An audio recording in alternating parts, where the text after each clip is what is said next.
guys, it's Viv, and welcome back to my channel. Specifically, welcome back to VEDIM.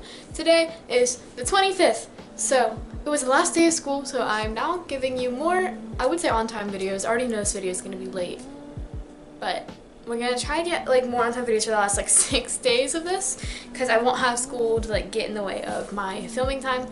The next Saturday and Sunday might be kind of fuzzy, because I'm busy in the morning Saturday that I'm babysitting, and then I'm busy on Sunday that I'm babysitting. But we're gonna try, and this is a different kind of video, and it's more for the people who don't know me in real life. Like, for the people who know me in real life, you already know this, as you can see with the giant gay flag in the background. I am a human who likes people of all genders. I am what you would like to call pansexual. So I'm going to be answering some frequently asked questions about that, because I feel like it's one of the less talked about sexualities in the mainstream media. There's normally gay, lesbian, bisexual, and then there's one token transgender person. You know what I mean? I don't know if that makes sense, but I just it's very underrepresented sexuality. But for the people who are curious, I will be answering some FAQs that I found on Tumblr. On the first one, can you still have sexual preferences if you are a pansexual? Yes. Just like any other person, you have a type. I have a type. It's blondes and doty, so oof. Next, what is the difference between bisexual and pansexual? So first of all, bisexual is the attraction to any two genders, not just male or female, not just being attracted to boys and girls. It is any two genders. So it could be females and gender fluid people, females and agender people, boys and demi-boys. So that's bisexual. It's basically any two genders, but pansexual is the entire spectrum, where you literally have the ability to either be sexually attracted to or romantically attracted to anyone.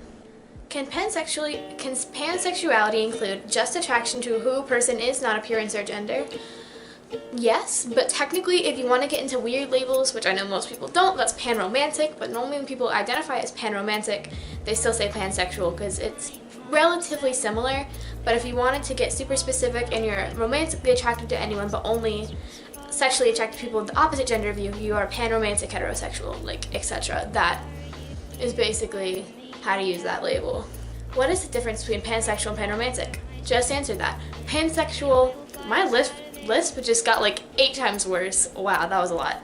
Pansexual is the sexual attraction to any gender, and panromantic is the romantic attraction to any gender. When you're saying you're pansexual, you're kind of also applying your panromantic as well. But if you're not panromantic and you're only pansexual, that gets into weird labels again. You're pansexual blank, or you're pansexual blank romantic. Homosexual and panromantic. Being in a relationship with an asexual identified person.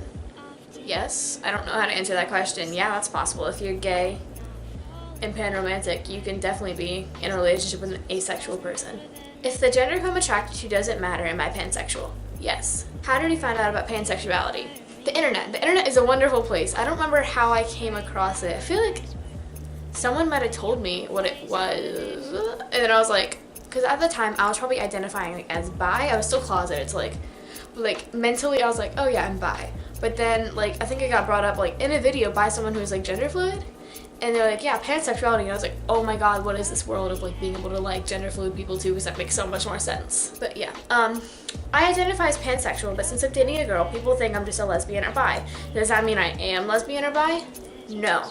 You are whatever you want to be. You can identify as a toaster, and people cannot tell you otherwise. Literally, if you are pansexual, whoever you're dating does not matter. It's what your sexual attraction is that identifies. If you want to call your relationship a gay relationship, then sure. It's more to personal preference what you identify as, but if you really do identify as pansexual, it doesn't matter what other people say, that's what you are. You can try to convince them that, or just let them think whatever they want to think. Up to you. I'm too young to know what my sexuality is. This is a hard question, because to a degree, yes, but also no. So there's this weird thing happening right now. There are a lot of kids about late 5th grade to 7th grade, I want to say, who find sexualities on the internet, take it, be that's me, when reality isn't. So I don't think it's any of other people's business to decide if you're too young. But I think there are situations where people take things that they see in the media and decide, oh, that must be me, when in reality they're just trying to kind of be cookie-cuttered into something. So, but if you do really think, oh, I'm gay because you have crushes on girls, or bi because I have crushes on guys and girls, or two genders, then no, you're totally not too young to know. If I'm attracted to both men and women, but also a gender fluid individual, am I pansexual? Yes. If the only folks I've been attracted to so far, had the opportunity to be attracted to, are male and female identified, can I still be pansexual? Hard question. Again, labels are a personal thing. It's not really a, you can't be it if you're this. So if I were to hear just the first part of that question and be asked what your sexuality is, I would say bi. Coming out. It's different for everyone. It's, if you don't feel safe, don't come out.